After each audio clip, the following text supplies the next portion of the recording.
If you take standard e-commerce advice, the exact kind of playbook that works flawlessly for selling travel mugs or sneakers, and you apply it to an art business, you won't just kill your profit margins. No, you really won't. It's much worse. Right. You will actively destroy your reputation in the fine art world. I mean, you're essentially setting up systems designed for a warehouse, but applying them to a studio. Yeah, it is the absolute definition of a square peg in a round hole. I mean, the entire architecture of modern online retail is just built on a fundamental assumption, which is replication and infinite inventory. Exactly. And an art practice is the exact opposite of that. Which is exactly why we are jumping straight into today's deep dive. We're looking at this brutally honest, just incredibly comprehensive breakdown from 2026. Yeah, it's a great source. It really is. It's all about how to actually use Shopify for a fine art practice. Basically, a blueprint for setting up a sustainable digital storefront for yourself without losing the soul of the work. Or, handing all your money over to middlemen. Right, so we're talking about the logistics of one-of-a-kind originals, the absolute nightmare of international shipping crates, and how to navigate the very delicate dance of gallery pricing. Because if you're an artist or you work with artists, you know that almost every standard tech platform completely ignores the reality of how art is actually made and sold. Yes, exactly. Let's start with what we'll call the standard e-commerce fallacy. Okay, yeah. So, a platform like Shopify, it assumes you have a supplier. You order, say, 500 identical units of a product, you put them in a warehouse, and when you run low, you just click reorder. Right, and think about how violently an art practice violates every single one of those rules. Oh, totally. An original painting is sold exactly once. It is a total inventory of one. One and done. Exactly. And if you make a limited edition print, well, it's finite. Once you hit print number 25 or whatever, it is gone forever. You can't just restock it. No, you can't. And then you have commissions, which are products that do not even physically exist at the moment the buyer hands over their credit card. You just cannot treat these things like mass-produced T-shirts. You really can't. And it really shows when you look at the typical revenue mix of a mid-career artist. The data on this from the guide is fascinating. It's essentially an inverted pyramid of effort versus volume. It really is. I mean, at the very top, you have original paintings. These bring in the highest dollars per transaction, obviously, but the absolute lowest volume of orders. Because it takes weeks or months to produce just one unit. Right. And then at the bottom, you have open edition prints. These bring in the highest volume of daily orders, but they have the absolute thinnest profit margins. Barely making a few bucks on each. Exactly. And stuck in the middle, you have licensing deals and custom commissions. So trying to cram all of those totally different business models into a standard online store layout, it's kind of like trying to run a bespoke tailoring shop using the instruction manual for a vending machine. That is a perfect way to put it. Like a vending machine expects uniformity, right? Put in $1, get a soda, but a bespoke tailor requires measurements, fittings, back and forth communication. If your website treats your bespoke art like a vending machine, you are going to bleed time, money, and honestly, your own sanity. Yeah, and that is precisely why we see artists getting so frustrated with the admin side of their business. If the platform fights your unique workflows, you end up doing manual data entry instead of painting. Okay, let's unpack this specifically, the money part, because the financial breakdown of where an artist's money actually goes is staggering when you lay it all out. It's painful to look at, honestly. It is. Let's look at the different distribution channels. So if you sell through a traditional physical gallery, the standard cut is 50%. Half your money gone immediately. And look, galleries provide physical space, they provide curation and collectors, but taking half of the top line revenue heavily impacts the artist's ability to survive, especially early on. Yeah. And then you look at the online marketplaces. Places like Saatchi Art or Singulart. Right, the aggregators. Yeah. If you sell a $1,000 painting on Saatchi, they're taking a $400 to $500 commission.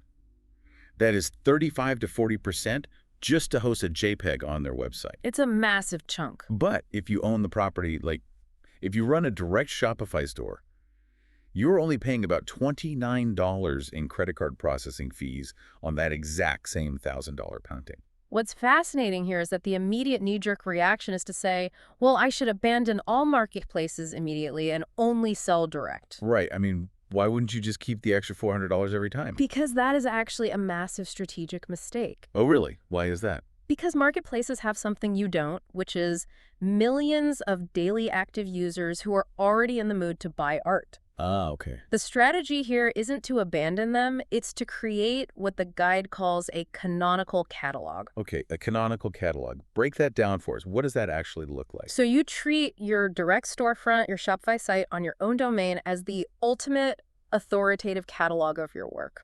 The main hub. Yes, this is where you put your big-ticket original paintings and your high-margin commissions. You protect your margins on the expensive stuff. Makes sense. Then you use platforms like Etsy or Sasachi strictly as discovery channels. You put your lower-priced items there, like open edition prints, to capture that cold traffic. So you're basically letting Saatchi pay for the marketing to find a buyer who likes your aesthetic. Precisely. You let their algorithm find the buyer, but there is a golden rule to this ecosystem. Which is? You must never link from your main website out to a marketplace. You always link from the marketplace back to your own domain. Right, because marketplaces are constantly tweaking their algorithms. Like, you could be on page 1 today, they change a line of code, and tomorrow you're totally invisible. Exactly. Marketplaces rent you access to their audience, but your own domain. That compounds its value over time. Every link back to your site builds your own search ranking. That is such a smart way to think about traffic flow. Keep the gravity pulling toward the property you actually own. Absolutely. Now, let's get into the weeds on the actual logistics of selling those big-ticket items. Let's say you're selling a one-of-a-kind original painting. Okay. The system has to be foolproof, right? Because the worst-case scenario is a double sale. Oh, it is a complete disaster. So you create one product page per artwork. You set the inventory strictly to one. Right. But the crucial step, and this is the one artists always seem to forget, is that you absolutely must uncheck the default box in the software that says continue selling when out of stock. Because if you don't uncheck that and say you drop a new collection on Instagram, You will have two different collectors on two different phones in two different cities hit Apple Pay at the exact same millisecond. oh no. Yes, the system will process both. And suddenly you have to email a collector who just gave you $3,000, apologize, and issue a refund because you accidentally double sold a one-of-a-kind piece. Wow. It shatters trust completely. That is a stomach-dropping email to have to Yeah, write. it really is. And what about offline? Like if you're at a weekend art fair, standing in a booth, how do you manage the online store? You have to use a point-of-sale card reader that syncs directly with your online inventory in real time. So it's instantly connected. Exactly. If someone taps their credit card at your booth to buy a painting, it needs to instantly show as sold out on your website. Right. But this leads to something that honestly confused me when I was looking through this material. Oh, yeah. What's that? The biggest mistake artists make after they sell an original. Apparently, instinct tells artists to immediately delete or hide the listing once the painting is gone. Right. They just wipe it out. And I get that. Like if I walk into a boutique and all the display racks are completely empty, I'm turning around and walking right out. Sure. Why would you leave a website full of sold badges? Aren't you just frustrating potential buyers with things they can't have? Well, it's a completely logical assumption if you're selling consumer goods. But in the fine art world, it works entirely differently. So An original painting that has sold is no longer inventory. It transforms into your portfolio. It is proof of provenance and, more importantly, proof of demand. okay, so it's signaling to a collector, look, people buy my stuff. You better act fast next time. Yes, but it goes even deeper than psychological signaling. It is SEO gold. Really? Think about what happens to an artwork after it sells. A collector might blog about it. An interior design magazine might feature it and link to it. Your own newsletters have linked to it. Oh, right. If you delete that product page, all of those links break. Google just sees a dead end. Oh, wow. I didn't even think about the long-term internet plumbing there. So what do you do instead? Do you just leave it in the main shop? No. You keep the page live and indexable, but you route it to an archive or pastworks collection on your site. Okay. And here is the genius part. You replace the buy button with a waitlist app that says, tell me when a similar piece becomes available. Oh, that's brilliant. You're capturing that exact moment of FOMO, that fear of missing out, and immediately funneling it into a warm lead. Yeah. It turns a closed door into a waiting room. You are identifying a buyer who specifically loves that exact style, size, or color palette. It's invaluable data. That is a phenomenal strategy, so Yep. that covers the one-of-a-kind originals. Hmm. But, no artist can paint 24 hours a day. Sadly, no. You have to figure out how to scale your income without scaling your hours at the easel. And that brings us to the merch ladder. Yes, the merch ladder. This is how artists build a sustainable revenue floor. It's all about additions and separating them clearly so buyers understand exactly what they're paying for. Right, the difference between limited editions and open editions. Let's define this for anyone who isn't steeped in the art world. Good idea. So a limited edition is finite. Usually it's printed in-house or by a local fine art printer as a giclée, which Yeah. is essentially a high-resolution archival quality inkjet print. Right. It requires your physical signature in pencil, you number it, 1 of 50, and it commands a high profit margin. But an open edition is totally unlimited. It's often printed on demand by a drop shipping service like Gelato or Prodigi, and it ships straight to the buyer. You never even touch it. The distinction is vital. And the operational rule here is that you should never mix them together on the same product page as a drop-down menu Why not? because it muddles the perceived value. Yeah, thinking about this, it's basically a band's merchandise table. Like the original painting is the live concert. The limited edition is the signed heavyweight vinyl record. It's for serious fans. I love that analogy. Thanks. But the open edition, that's the band's concert t-shirt.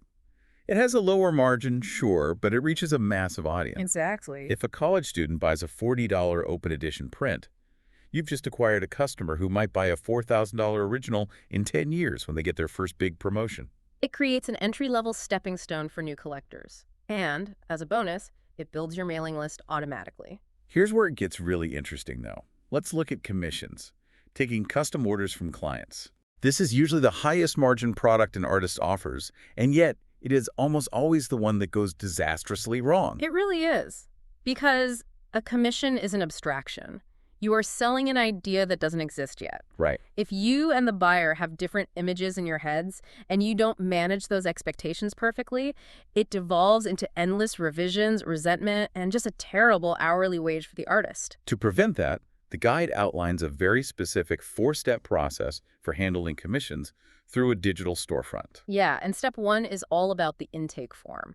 You force the client to fill out a brief. And the rule is reject vague briefs immediately. So if a client says, just paint something that feels like a sunset, or paint my dog but make it fun, you are stepping into a trap. A huge trap. A vague brief is the source of 90% of scope creep. If they don't know what they want, you will spend weeks guessing, and they will just keep asking for changes. Once you have a tight brief, step 2 is the money. You take a 30 to 50% non-refundable deposit. Crucial. And you don't just send a casual PayPal link. You create a custom checkout product on your store. It puts it into your official accounting system and forces them to click agree to your terms of service. Exactly. It makes it official. But step 3 is the real lifesaver.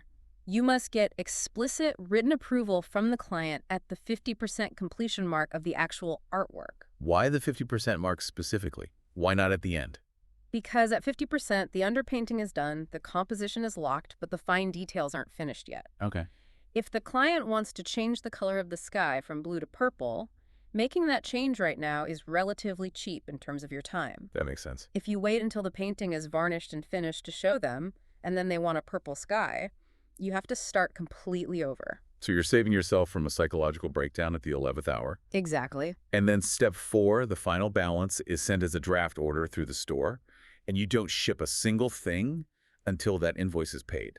It removes all the emotion from the transaction and replaces it with professional boundaries. Which naturally leads us to the most inherently emotional, stressful part of being an artist, which is pricing the work. Oh, pricing, yeah. How do you decide what a piece of your own soul is worth? Right. The method recommended here strips all the anxiety right out of it. It's called the square inch method. It is deeply stabilizing. I mean, if you price based on how many hours a painting took, you actually punish yourself for getting faster and more skilled. Which is backwards. Totally. Instead, the square inch method scales linearly based on size. You calculate the surface area width times height and multiply it by a set dollar rate per square inch. So let's say an 8x10 painting is 80 square inches. If your multiplier is $2, the painting is $160. Simple math. It makes your prices completely predictable for your collectors. They don't wonder why one small painting is vastly more expensive than a large one just because you struggle with the small one. Right, and predictability builds collector trust. Hmm. And the best part is, you can still give yourself a raise. You just bump that square inch multiplier by 10 to 20% annually. But you use that raise to your advantage. You don't just quietly change the prices overnight on the website. No, no. You announce the impending price increase to your email newsletter 2 weeks before it actually happens. Yes. It drives urgency. Existing collectors feel smart because they get a window to buy at the old rate, and the new rate signals to the broader market that your career has momentum. It is brilliant marketing built directly into basic inflation adjustments. But we do need to talk about the massive trap attached to pricing, especially once an artist starts exhibiting in physical spaces. The gallery parity rule. Yes, the gallery parity rule. Right. This is where an artist can completely torpedo their own career without even realizing it. The rule is strictly non-negotiable. Your direct retail price on your website and the gallery's retail price on their wall must be identical. Let's break that down because I know it trips people up. If a gallery takes a 50% commission, that 50% comes out of your share. Correct. It does not mean you artificially inflate the gallery sticker price to cover their cut. So if a painting is $1,000 on my website, it has to be exactly $1,000 in the gallery. Exactly right. If I sell it myself online, I keep the whole 1,000. If the gallery sells it, I walk away with 500. Exactly. And artists frequently try to outsmart this. They think, well, the gallery's charging 1,000, so I'll just list a similar piece on my website for 600. The collector gets a deal, and I still make more than the gallery would give me. And what happens when they do that? Total catastrophic failure of the partnership. Yikes. Imagine you are a collector. You buy a piece at a gallery for $1,000. You go home, look up the artist's website, and see you could have bought it directly for 600. You'd feel totally scammed. You lose trust in the gallery, you lose trust in the artist, and the gallery who spent their money marketing the artist looks completely foolish. If you undercut your galleries online, they will drop you, and word will spread. Yeah, you are paying the gallery for distribution and prestige. You really have to respect the partnership. You do. Okay, let's pivot to getting the art from the studio to the collector.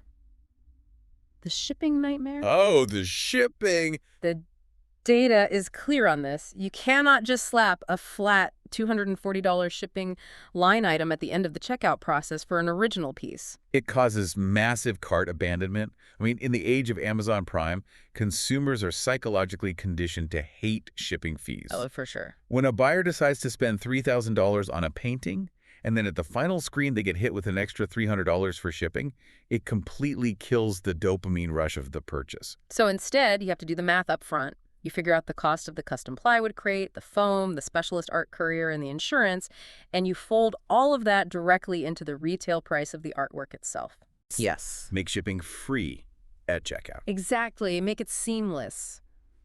And speaking of international shipping, we need to highlight what is arguably the single costliest mistake an artist can make when filling out customs forms. Yes, undervaluing a painting. Yeah. I see artists do this because they are trying to be nice. Right. They sell a painting to a collector in France for $2,000, but they write value, $200 on the export form, so the buyer doesn't get hit with a massive import tax bill. It comes from a place of empathy for the buyer, but it is incredibly reckless. Because of the insurance, right? Exactly. Because if that painting gets lost in transit, or say a forklift drives through the crate on a tarmac somewhere, the shipping insurance is only going to pay out the declared value on that form. Wow. You were trying to save the buyer $50 in taxes, and you just lost $1,800. You must always declare the exact full sale value. And if you use the correct HS codes, those are the harmonized system codes customs uses to classify goods.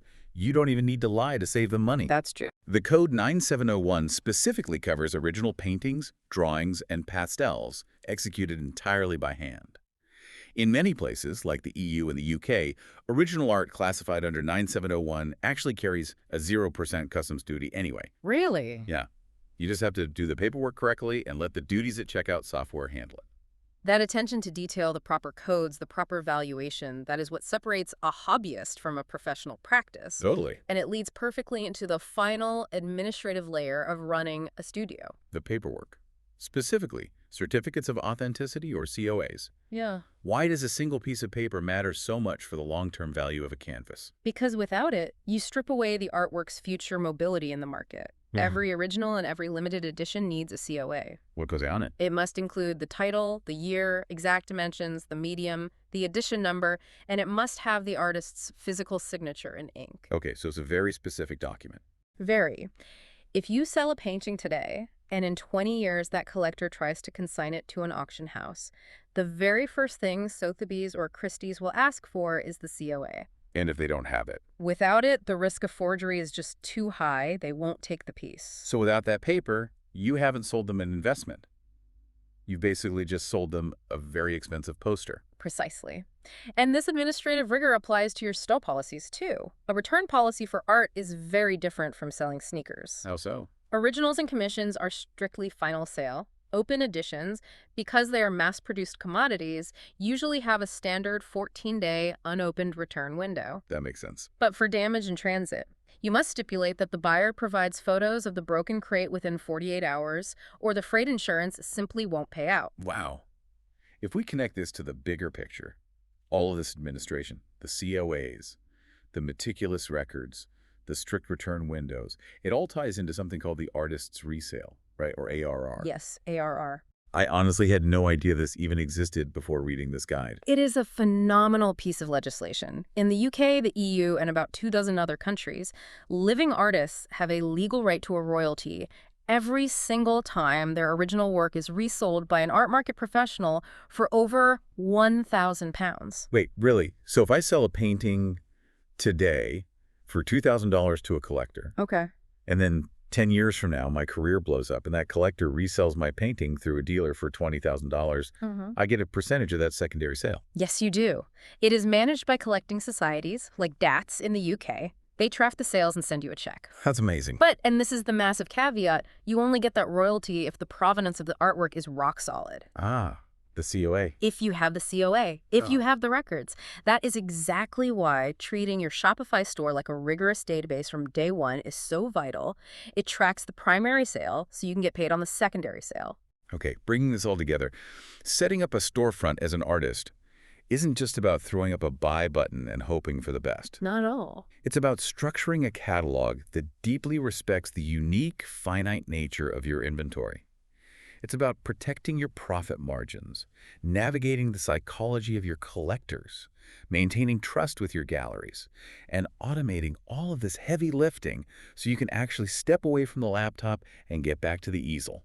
It completely reframes what e-commerce actually is for a creative. Yeah. We tend to view a website as just a cash register, right? A temporary tool to process a transaction today. But when you factor in the necessity of indexable sold archives, certificates of authenticity, and international resale rights, your digital storefront becomes something much more profound. It's an archive. It is the foundational ledger of your historical legacy.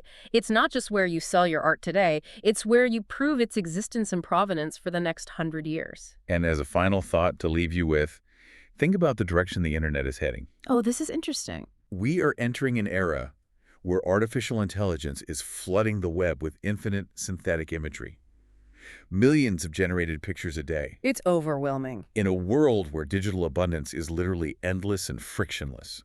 The physical friction of these systems we just talked about, the hand-signed certificates of authenticity, the bespoke plywood crates, the intentionally finite editions, that physical friction might actually become the exact thing that gives human art its premium value in the future. Wow. The difficulty of the physical object becomes the proof of its humanity. Something to think about the next time you sign a canvas. That is a very powerful thought. Thank you for joining us on this deep dive. We hope this helps you navigate the intersection of art and commerce. Keep creating, keep learning, and we'll catch you next time.